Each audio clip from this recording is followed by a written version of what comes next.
बच्चों अगली मीटिंग सबसे important, annual general meeting.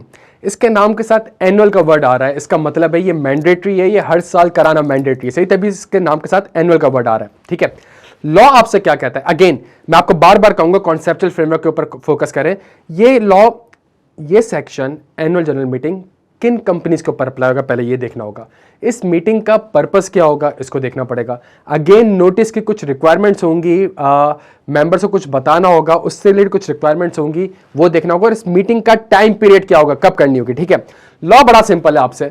Law कहता है एवरी कंपनी, रिक्वायरमेंट है एवरी कंपनी, लेकिन एक्सेप्शन है सिंगल मेंबर कंपनी। सही है, सिंगल मेंबर कंपनी के ऊपर, सिंगल मेंबर कंपनी के ऊपर एजीएम की रिक्वायरमेंट नहीं है, बिकॉज वर्ड क्या है, द वर्ड इज मीटिंग। सही है, मीटिंग एक बंदे की नहीं हो सकती, एक से ज्यादा बंदे का होना जरूरी है। तो सिंगल मेंबर कंपनी के ऊपर एनुअल जर्नल मीटिंग का कॉन्सेप्ट अप्लाई नहीं होगा। तो इसका मतलब है सिंगल मेंबर कंपनी के अलावा जितनी भी कंपनी होंगी, चाहे वो लिस्टेड हो, चाहे वो अनलिस्टेड हो, चाहे वो लिमिटेड बाय शेयर्स हो, चाहे वो लिमिटेड बाय गारंटी हो, चाहे वो अनलिमिटेड कंपनी हो, उन सब के ऊपर रिक्वायरमेंट है। सिर्फ सिंगल मेंबर कंपनी के ऊपर एजीएम की रिक्वायरमेंट नहीं है। बिकॉज अगर आप इंग्लिश डिक्शनरीज को देखें और वहां पे मीटिंग के वर्ड को देखें तो single person can not hold a meeting ना, एक से ज्यादा बंदे का होना जरूरी है मीटिंग के लिए। तो लॉ ये कहता है एवरी कंपनी, एक्सेप्शन हम डिस्कस कर ली, shall hold annual general meeting within 16 month from the date of its incorporation. हर कंपनी को पहली annual general meeting within, ये तो within the 16 month from the date of its incorporation की बात कर रहा है, ये फर्स्ट एजीएम की बात कर रहा है। और कितना खूबसूरत लिखा हुआ है लॉ, कह रहा है from the date of its incorporation. Sir commencement of business क्यों नहीं? बिकॉज सर लॉ एड्रेस कर रहा है एवरी कंपनी को, हर कंपनी के लिए कमेंसमेंट ऑफ बिजनेस का जरूरी नहीं है। सही, प्राइवेट कंपनी अगर होगी तो उसके लिए कमेंसमेंट ऑफ बिजनेस जरूरी नहीं है। तो every company shall hold an annual general meeting within 16 months, dates नहीं लिखा हुआ, 16 months from the date of its incorporation and thereafter. ये जो देयर आफ्टर लिखा हुआ है इसका मतलब है ये सब्सिक्वेंट एजीएम की बात कर रहा है। And thereafter once in every calendar year within a period of 120 days following the close of its financial year। जो कंपनी का फाइनेंशियल ईयर होगा, लेट्स से 31 दिसंबर 2022, तो इसके 120 दिन के अंदर आपने एजीएम कंडक्ट करनी होगी। सही है, पहली एजीएम 16 महीने के अंदर from the date of its incorporation, और उसके बाद जो एजीएम होगी उसमें दो कंडीशन है प्यारे बच्चों, दो कंडीशन है सब्सिक्वेंट एजीएम के लिए। Time period for holding a subsequent meetings, there are two conditions, once in every calendar year and within a period of 120 days following the close of the financial year. अच्छा sir, law ने आपको dates बता दी, sir क्या खुदा ना खास्ता कोई मसला हो गया, कोई रीज़न हो गया, मैं एजीएम टाइम पे कंडक्ट नहीं कर पा रहा, क्या एक्सटेंशन है? यस सर, एक्सटेंशन है। इन the case of the listed company आपको एसईसीपी के पास जाना पड़ेगा, और इन एनी अदर केस आपको रजिस्ट्रार के पास जाना पड़ेगा। अगर आप प्राइवेट कंपनी है तो आप रजिस्ट्रार के पास जाएं, उनसे एक्सटेंशन ले लें। मैक्सिमम एक्सटेंशन जो आपको मिलेगी वो 30 दिन से ज़्यादा की नहीं मिलेगी, तो या तो 30 दिन मिलेगी या 30 दिन से कम मिलेगी। सर ये जो मीटिंग होने जा रही है ये कहाँ पे होगी, ये कहाँ पे होगी? बहुत सी कंपनीज क्या करती थी, बहुत से लिस्टेड कंपनीज, पब्लिक कंपनीज क्या करती थी कि मीटिंग जानबूझ के दूर दराज के एरिया में, गडाप टाउन में, गवादर में, दूर, ताकि मेंबर्स आए ना, और जब मेंबर्स आएंगे ही नहीं तो हम आराम से स्मूथली अपनी मीटिंग कंडक्ट कर लेंगे, जो रेजोल्यूशन पास करना होगा कर लेंगे।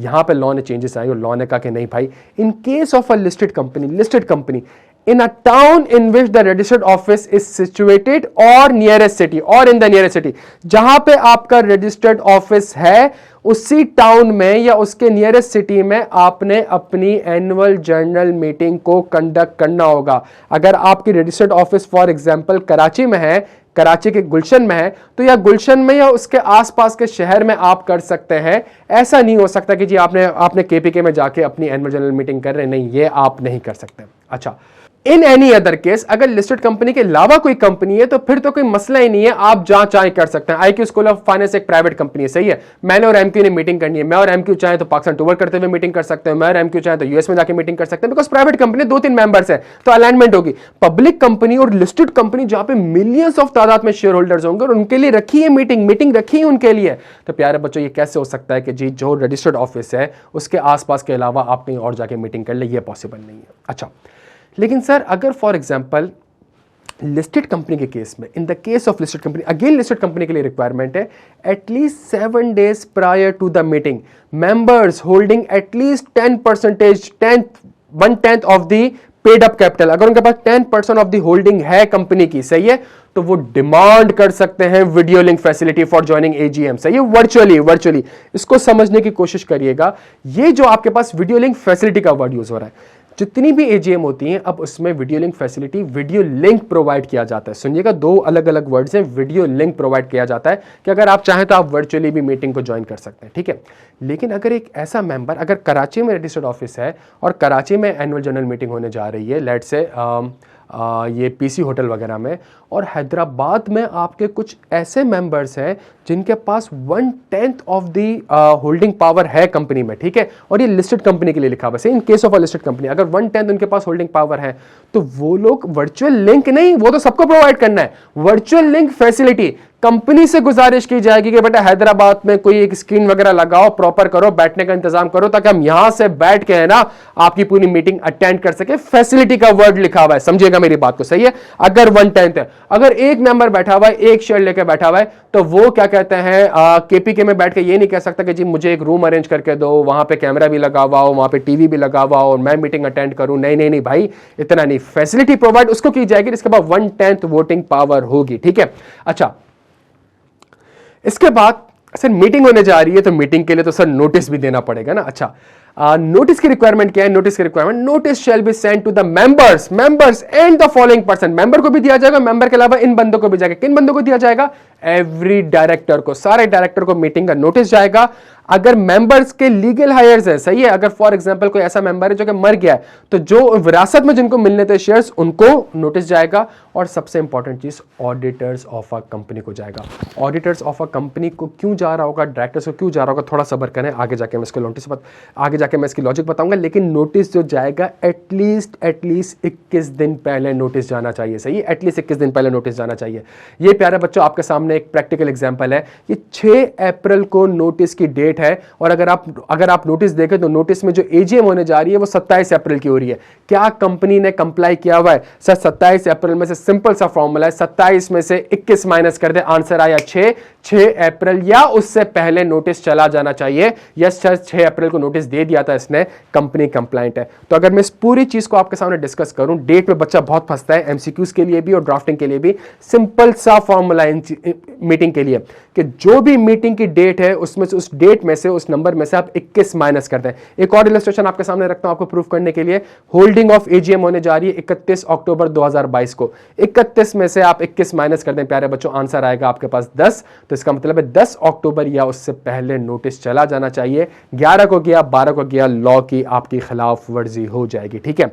अच्छा, कुछ हमारे पास एडिशनल रिक्वायरमेंट है। लिस्ट तो अभी तक हम देखें तो लिस्टेड कंपनी के ऊपर ही रिक्वायरमेंट है कि लिस्टेड कंपनी रजिस्टर्ड ऑफिस के आसपास रखे। लिस्टेड कंपनी के केस में अगर 1/10 मेंबर्स होंगे तो वो वीडियो लिंक की फैसिलिटी आपसे मांग सकते हैं, और वो उनको एटलीस्ट मीटिंग से 7 दिन पहले बताना पड़ेगा, सही है।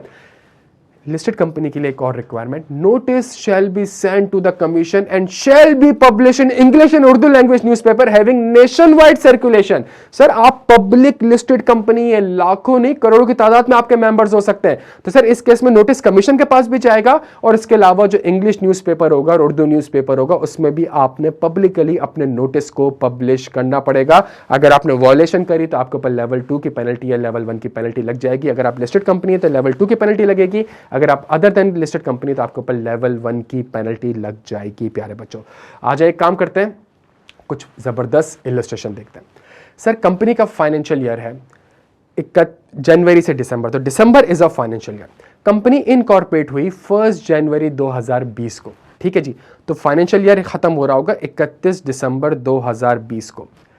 सर 30 अप्रैल 2021 वो डेट है, मैक्सिमम डेट है for holding of first annual general meeting within 16 month. तो सर मंथ में तो मसला नहीं है, 1 जनवरी है तो जनवरी से लेकर दिसंबर तक 12 महीने हो गए, फिर जनवरी फरवरी मार्च अप्रैल, तो 30 अप्रैल की जो डेट होगी मेरी वो मैक्सिमम डेट है to hold the first annual general meeting, सही है। सर 30 अप्रैल को फर्स्ट एनुअल जनरल मीटिंग अगर होगी तो इससे 21 दिन पहले नोटिस जाना पड़ेगा, तो 30 में से 21 माइनस कर दें, आपका 9 तारीख का नंबर आ जाएगा, ठीक है। अच्छा 30 अप्रैल 2021 को लेट से मैंने एजीएम कर ली। अब जो मेरा फाइनेंशियल ईयर खत्म होगा, जो वो लॉ आपसे कहता है thereafter once in every calendar year and within 120 days from the close of its financial year, तो मेरा जो अब फाइनेंशियल ईयर खत्म होने जा रहा है वो 31 दिसंबर 2021 को खत्म होने जा रहा है। 31 दिसंबर 2021 में अब आपकी जो सब्सिक्वेंट एजीएम होगी वो विद इन 120 डेज होगी। अब आपने बाकायदा तौर पे डेज निकालने होंगे, मंथ्स नहीं निकालने होंगे। ये ना करेगा जनवरी फरवरी मार्च अप्रैल तो 30 April would be my last date, नहीं नहीं 30 अप्रैल नहीं, आपने within the period of 120 days निकालना होगा। सही है, तो आप क्या करेंगे, आप कहेंगे जनवरी के 31 दिन, फरवरी के 28 दिन, मार्च के 31 दिन और अप्रैल के पूरे 30 दिन मैं लेता हूं, तो यहां पे आके मेरे 120 दिन कवर हो जाते हैं प्यारे बच्चों। सही है। अच्छा, जो आपका फाइनेंशियल ईयर खत्म हो रहा है उस डेट को आप काउंट नहीं करेंगे। सही है, उस डेट को आप काउंट नहीं करेंगे बिकॉज वर्ड लिखा हुआ है following the close of its financial year. इसका मतलब है 1 जनवरी से आपके डेज काउंट होना स्टार्ट हो जाएंगे। तो जनवरी के महीने के पूरे 31 दिन आप लेंगे, फेब के 28 लेंगे, मार्च के 31 लेंगे, अप्रैल के 30 लेंगे, तो 30 April 2022 is the maximum date to hold the subsequent annual general meeting प्यारे बच्चों। सही है, और ये प्रॉपर इलस्ट्रेशन आपके सामने सारे स्मार्ट हैंडआउट्स के थ्रू आपके पास अवेलेबल होंगे। कुछ एग्जांपल्स देखते हैं मजीद डेट्स को कवर करने के लिए। Suppose ABC Limited is incorporated on 1st April 2020 and it opts for a financial year end on 30 June every year. It would be required to hold its first annual general meeting in the next 16 months time period। सही है, तो 1 अप्रैल 2020 को incorporate हुई है, तो आपने अप्रैल से 16 महीने ऐड करने, चूंकि पहली तारीख है तो पहली तारीख से आप 16 महीने ऐड करना स्टार्ट करें।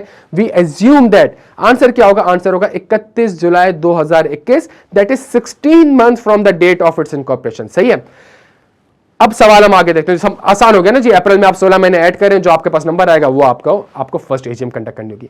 We assume that company opted to hold AGM on 31 July 2021, जो लास्ट डेट थी, मैक्सिमम डेट थी, उस दिन को वो एजीएम कंडक्ट कर रही है, बिल्कुल कंप्लाइंट है। From this date onwards company will be required to hold AGM, subsequent AGM within 120 days of the close of the financial year and at least once in a calendar year. Keeping all above in view, what shall be the latest time on which the company can hold its AGM in 2022? सही है, subsequent AGM की क्या होगी? पहली AGM जो आपकी हुई है वो 31 जुलाई 2021 को हो गई है। सही है, फाइनेंशियल ईयर एंड आपका जून है। सही है, तो अब अगली AGM 2022 में कब होगी? प्यारे बच्चों बड़ा सिंपल है, the next financial year will and on 30 June 2022। 31 July 2021 को आपने AGM कर ली, अगला जो फाइनेंशियल ईयर खत्म होगा वो 30 जून 2022 को खत्म होगा। 30 जून 2022 में आपने 120 दिन ऐड करने हैं, महीने ऐड नहीं करने। ये ना कहना जुलाई अगस्त सितंबर अक्टूबर तो 30 अक्टूबर, नहीं, यहां फंस जाओगे प्यारे बच्चों। क्यों? बिकॉज जुलाई के 31 दिन, अगस्त के 31 दिन, सितंबर के 30 दिन और अक्टूबर में मैं कितने डेज ऐड करूं कि 120 दिन बन जाए, तो मेरे पास जो डिफरेंशियल आएगा वो 28 दिन आएगा। 28 October 2022 is the last date, is the maximum date to hold the annual general meeting for the financial year 30 June 2022। सही है। अच्छा, एक और चीज आपके सामने देखता हूं, बड़ी इंपॉर्टेंट चीज है, यहां फंसोगे प्यारे बच्चों। XYZ limited, another company registered on 1st September 2020, its financial year closed on 30 September each year, 30 September each year। सही है, it held its first AGM on 1st November 2021 which was well within 16 months from the date of its incorporation। 1st September 2020 को incorporate हुई, 1st November 2021 को इसने अपनी पहली AGM कर ली और 30 सितंबर कंपनी का फाइनेंशियल ईयर एंड है। सही है, अब समझिएगा मेरी बात को। What is the latest date by which the company can hold its second AGM? इस पूरी चीज को मैं आपके सामने इलस्ट्रेट करता हूं स्मार्ट हैंडआउट के through. 1 September 2020 the date of incorporation, ठीक हो गया भाई। उसके बाद 1 November 2021 legal as it held within 16 months from the date of its incorporation. सही है, अगर आप देखें उसने जो AGM अपनी पहली AGM 1 नवंबर को रखी, वो विद इन 16 मंथ्स की रखी। उसके बाद ईयर एंड आया 30 सितंबर 2022 का। सही है, following the close of its financial year 30 सितंबर 2022 आ गया। 30 सितंबर 2022 आया तो अब जो सब्सिक्वेंट AGM होगी मेरी वो विद इन 120 डेज होनी चाहिए। तो प्यारे बच्चों 30 सितंबर से 120 डेज ऐड करना स्टार्ट करते हैं हम। सही है, अक्टूबर के 31 दिन, नवंबर के 30 दिन, दिसंबर के 31 दिन, जनवरी के 28 दिन, तो ये कुल मिला के बन गए 120 दिन। इसका मतलब है मैक्सिमम डेट मेरे पास सब्सिक्वेंट AGM करने की है वो मेरे पास 28 जनवरी 2023 है। प्यारे बच्चों समझ आ रहा है, 28 जनवरी 2030 है। प्यारे बच्चों, द आंसर इज रॉन्ग, गलत आंसर है। लॉ को पढ़ें, लॉ कहता है देयर आफ्टर जो सब्सिक्वेंट एजीएम होगी once in every calendar year and within 120 days. तो यहां पे एक तो कंप्लाई हो रही है, अगर आप 28 जनवरी को एजीएम करने जा रहे हैं तो विद इन 120 डेज तो हो रही है, लेकिन once in every calendar year नहीं हो रही। Sir once in every calendar year क्यों नहीं हो रही? सर लास्ट एजीएम आपकी 2021 में हुई थी, तो 2022 में एजीएम का होना जरूरी है। तो maximum date of holding the AGM is 31 December 2022 प्यारे बच्चों। तो इसमें आप दोनों कंडीशन से कंप्लाई कर जाएंगे। सुनिएगा, सब्सिक्वेंट एजीएम आपकी हर साल एवरी कैलेंडर ईयर, एंड तभी तो मैंने आपको क्या कहा था, एनुअल हर साल की रिक्वायरमेंट है। ऐसा नहीं हो सकता कि किसी साल कंपनी की एनुअल जनरल मीटिंग ना हो। तो दोनों कंडीशन कंप्लाई करना जरूरी है, once in every calendar year and within 120 days from the close of it following the close of its financial year प्यारे बच्चों। अच्छा, तो ये हमारे पास एनुअल जनरल मीटिंग के सारे कॉन्सेप्ट्स थे।